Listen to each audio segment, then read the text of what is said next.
se retrouve en direct sur TV Finance. La Bourse de Paris démarre sa séance et comme tous les lundis, on s'intéresse au CAC avec vous. Mathieu Serron, bonjour. Bonjour Roselyne. Vous êtes trader et fondateur de Galileo Trading. L'indice parisien a donc vécu une semaine sans éclat et terminé déprimé par le rapport sur l'emploi US, plus vigoureux que prévu. Oui, et la dépression va se poursuivre ce matin puisque le CAC est actuellement en repli de 2,17%. Donc là, je parle du futur échéance juin. Donc à proximité des 7800 points. 7800, c'est le plus bas des derniers mois. Donc on arrive sur le niveau pivot moyen terme que l'on surveille depuis des mois maintenant. Et ce qui est sûr, c'est qu'avec avec la situation politique française, qui ajoute de la confusion à une situation qui était déjà pas très claire.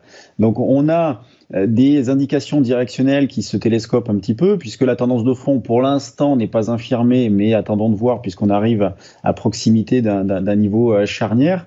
On a, à moyen terme, on entend vers du neutre, puisqu'on voit bien que les marchés, et notamment le CAC, est à bout de souffle depuis des mois maintenant, évoluant entre 7800 et 8200. Et puis, à court terme, bien évidemment, nous avons un biais baissier qui est accentué ce matin par une ouverture avec un gap à la baisse, des pressions qui sont assez fortes, de la nervosité, de la tension et la nervosité. On la voit déjà très concrètement. Vous prenez par exemple à la bougie de 8h50, vous voyez, à 8h50, en 2 minutes, le futur CAC a perdu 0,8%.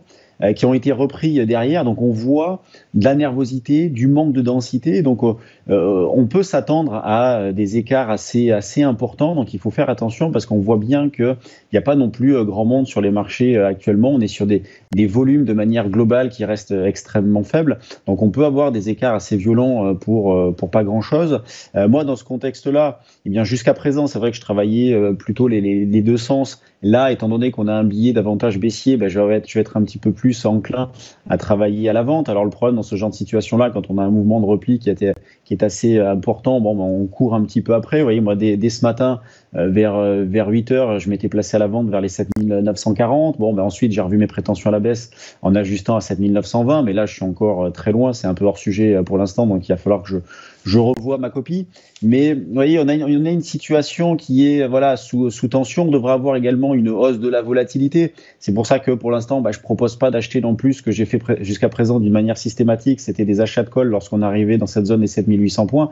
Pour l'instant, vous voyez, je vais même pas l'envisager dans la mesure où je pense que la volatilité va augmenter. Donc, on est vraiment dans un moment où soit on a pris ces dispositions précédemment et justement, avec les options, on en a profité pour se couvrir puisque moi, je le répète depuis pas mal de temps, on avait une volatilité implicite extrêmement basse. Donc, il fallait aller dans cette direction-là d'achat de volatilité. Là, avec ce qui se passe actuellement, je pense qu'elle va augmenter un petit peu. Donc, soit on a pris ces dispositions avant, notamment en mettant en place des couvertures, sinon maintenant, c'est un petit peu tard. Soit il ne faut pas hésiter à rester sur la touche non plus parce que, comme je le répète, on n'a pas des indications directionnelles extrêmement fortes. Donc, nous ne sommes pas dans une phase où les probabilités de réussite sont au maximum. D'autant plus que cette semaine, nous allons avoir en plus des rendez-vous importants. Donc la semaine dernière, c'était la BCE, cette semaine autour de la Fed, avec mercredi la décision sur les taux. On n'attend pas grand-chose réellement, mais ce qui va être intéressant, c'est le discours derrière donc de Jérôme Powell pour avoir quelques indications quant à la suite. Sur la BCE, Christine Lagarde a été assez claire. Maintenant, on va suivre les données économiques. Donc, la BCE devient data dépendante.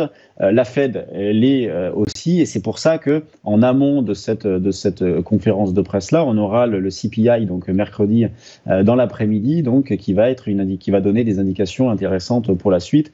Donc, voilà, on est dans une phase où il faut, je pense, être un petit peu prudent. C'est pas le moment forcément de reprendre des initiatives. À court terme, il va y avoir des choses à faire, justement, du fait de cette nervosité et du fait d'une volatilité qui devrait revenir, parce que la volatilité, elle a été plutôt absente ces dernières semaines. Vous voyez, je vous disais tout à l'heure, nous avons eu en 2 minutes un mouvement de 0,8 et même en 4 minutes de 1,6, vous voyez, de 2 mouvements de 0,8 sur le CAC, c'était parfois 0,8 les extrémités qu'on avait, l'extrémité d'une journée qu'on avait la semaine dernière.